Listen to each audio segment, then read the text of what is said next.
Hi, Taurus rising sign. Welcome back to my channel. Here is your weekly forecast starting on 8th of June until 14th of June. Taurus, we have got a very busy week ahead of us. There is a lot of psychological clarity hitting you this week.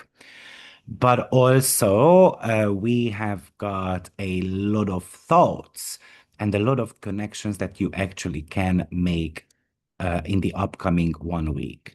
So, the very first stop is Urania entering your second house, and it's going to be making a conjunction to Uranus. But what's very interesting about them both, that they are going to be in square to the nodes, which are sitting in your fifth and 11th houses. This should be a self-worth lightning bolt. This is hopefully a sudden flash of cognitive genius hits you regarding your survival habits, what you truly value, and you might be changing actually what's truly important for you. But the second house is where we build our physical safety nets. But it's also where we harbor deep-seated anxieties about poverty and lack of things. So this alignment acts like a sudden power surge through that old restrictive mindset, an old rigid fear about stability, a habit of hoarding emotional energy, an outdated belief that your value is tied to how hard you suffer should start shattering. The experience you experience a sudden breakthrough regarding personal freedom, changing how you view your time and giving you an immediate sense of unshakable inner worth that cannot be shaken by outside circumstances. Yes, this could give you a lot of new ways of thinking about money as well. So you might want to start working online, or this could also indicate that you have got those cravings to spend a little bit of the money. I would say that it's about a reinvention, your relationship with security. You should be using this conjunction between Uranus and Urania to release all survivor fears, claim your worth, stand tall in your personal values, and trust your ability to sustain yourself independently. And maybe you need to treat your material world as an expression of your internal freedom as well. So clear out objects or habits that feel heavy, restricted, outdated. Don't cling to physical or emotional control out of panic, though. If an old way of managing your daily resources or safety hits kind of a sudden wall, don't force it to work. Let that old structural habits clear out just to make room for absolute personal freedom.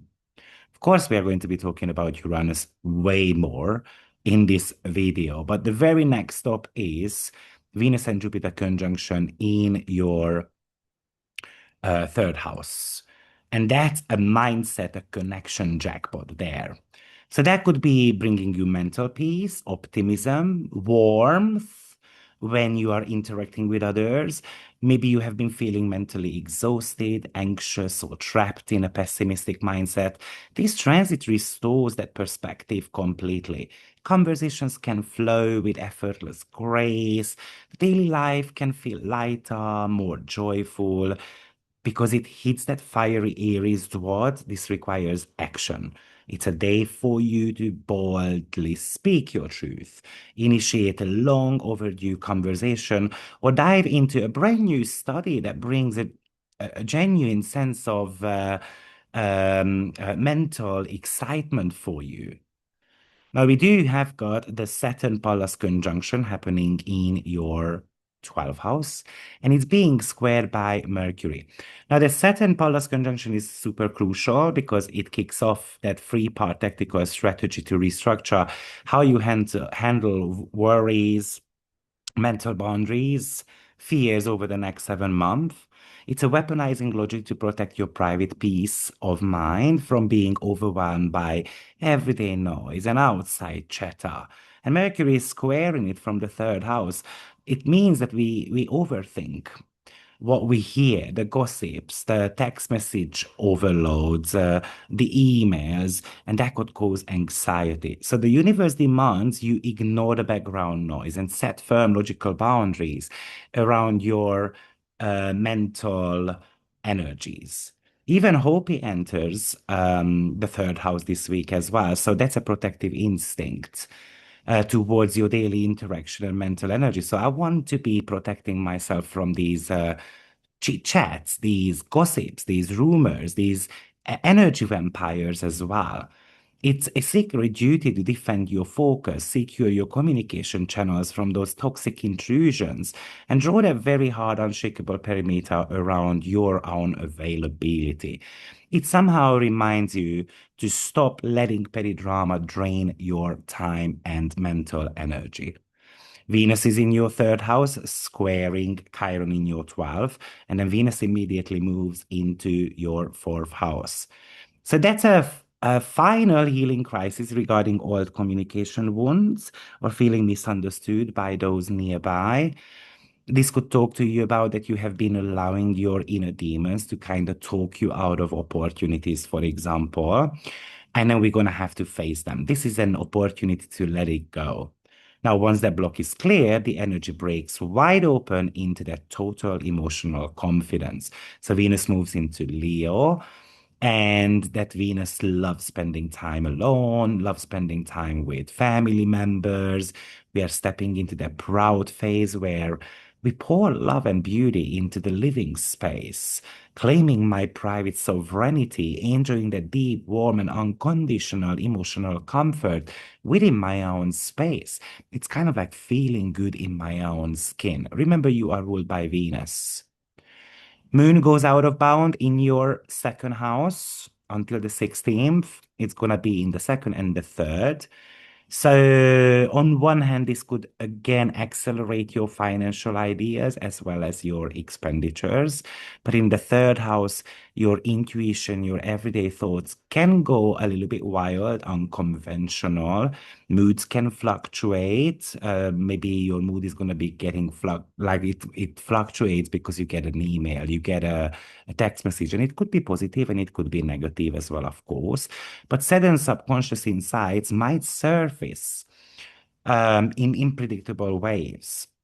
So keep your mind open, step away from digital overstimulation, and allow your mind to kind of process those brilliant realizations that could be coming to you during more quiet moments. But of course, the most important aspect of the week is the Uranus and the nodal squares.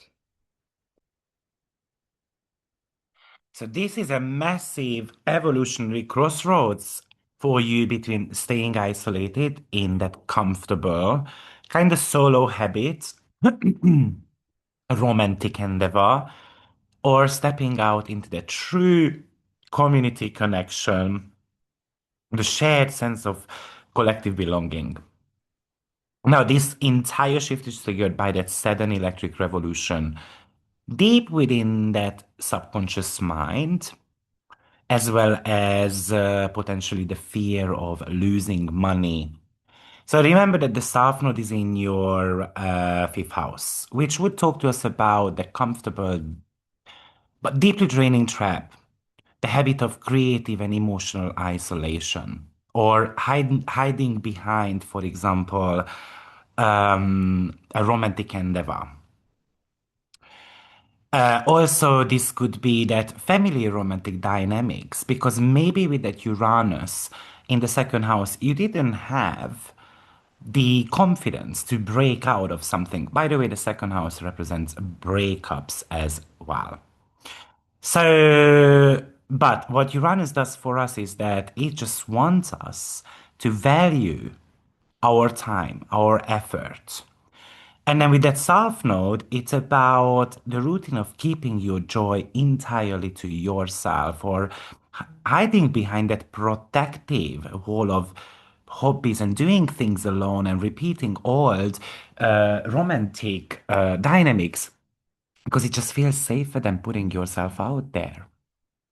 Maybe you are used to being alone and therefore you don't want to go on a date. But hopefully, we've got those sudden shifts that a lightning bolt realization about how much time and energy you have been wasting and the major change in your material circumstances or the profound shift in what you truly value. And that disruption acts as a deliberate cosmic fuse to blow up those old protective walls. Like you want to be spending money only on your kids, for example, but I don't spend money on myself. Or I'm just realizing that I can no longer find true stability by hoarding my energy or staying hyper focused on my private world. So hopefully that sense of self-worth is shifting at kind of like lightning speed, and you are forced to choose the 11th house north node.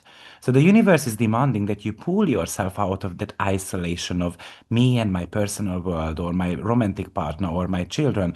And I'm gonna step into that warmth of that making connections with others.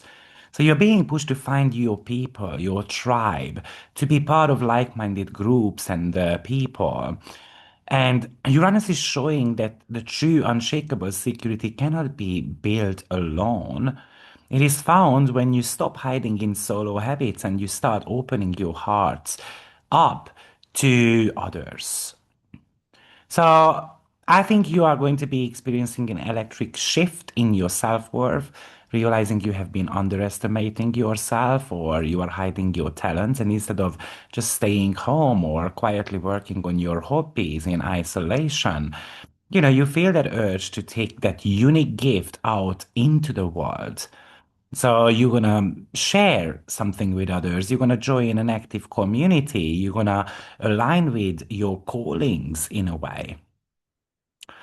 And maybe hopefully this is a massive breakthrough in your personal resources, a change, and that forces you to look at how you spend your leisure time. And you realize that repeating the same old solo routines is actually no longer fulfilling. So I want to be doing something else. I want to be on a bigger stage. I'm going to be investing my energy into that, into kind of like a collective movement, for example. So you've got a lot to unfold, Taurus Rising. I hope it helps. Thank you for watching. And don't forget to hit the like and the subscribe button or share the video with others. And I will see you in my very next forecast. Take care. Bye bye.